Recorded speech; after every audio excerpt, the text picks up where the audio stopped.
బలి కోరుకుంటున్నావు భస్మాసుర. నాయకత్వం అంటే ప్రత్యర్థి పార్టీలని బూతులు తిట్టించి పబ్బం గడుపుకోవడం కాదు, నమ్మి గెలిపించిన ప్రజలకు ఇచ్చిన వాగ్దానాలను నిలబెట్టుకోవడం కోసం చేయాల్సిన యజ్ఞం. అయితే నడిపించే నాయకుడు సరైనవాడు కాకపోతే నష్టపోయేది ప్రజలు మాత్రమే కాదు, ఆ నాయకుణ్ణి నమ్మి వెంట నడిచే నాయకులు కూడా. ఆంధ్రప్రదేశ్ రాష్ట్రంలో వైసీపీ పరిస్థితి తీసుకుంటే 151 సీట్లతో చక్రం తిప్పిన వైసీపీ వచ్చిన అవకాశాన్ని సద్వినియోగం చేసుకోకుండా ఒక రకమైన రాక్షస పాలన సాగించింది. ఎంతలా అంటే 2019 ఎన్నికల్లో ఆ పార్టీ గెలుపు చూశాక, మొదటి 6 నెలల్లో వాళ్ల బలుపు చూశాక, మళ్లీ ఇంకో పార్టీ అధికారంలోకి రావాలి అంటే మరో 30 ఏళ్లు పడుతుందేమో అన్న లెక్కలో ఒక రేంజ్లో గెలిచి చివరకు 11 సీట్లకు పడిపోయే అంత.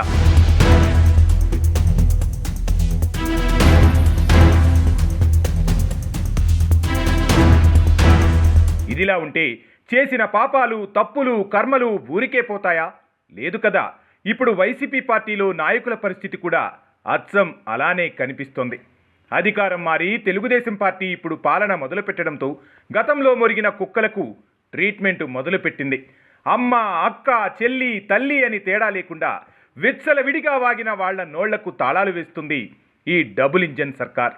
లీగల్గా ఎక్కడా హద్దులు దాటకుండా, ఎక్కడా ప్రజల నుంచి అధికార అహంకారంతో రెచ్చిపోతున్నారు అన్న అపవాదు వినిపించకుండా పక్కా కార్యాచరణతో తాను పాదయాత్రలో పదే పదే చెప్పిన విధంగానే రెడ్ బుక్ని ఓపెన్ చేసి రాక్షస వేటని సాగిస్తున్నాడు యువనేత నారా లోకేష్.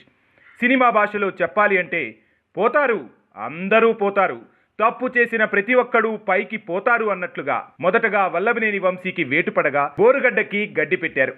ఇక ఇప్పుడు పోసాన్ని లాక్ చేసి లాకప్లో వేసి గట్టిగానే కోటింగ్ ఇస్తూ ఉంటారు.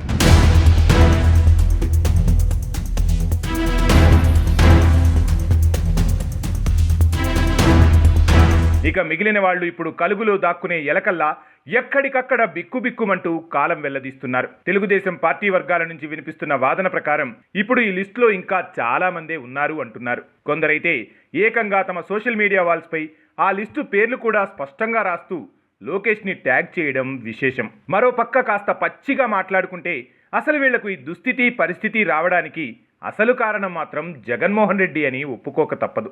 తన స్వలాభం కోసం, తన పైశాచిక ఆనందం కోసం, తన మానసిక సంతోషం కోసం ఎన్నో కుటుంబాలను రిస్క్లో పెట్టేశాడు జగన్ రెడ్డి.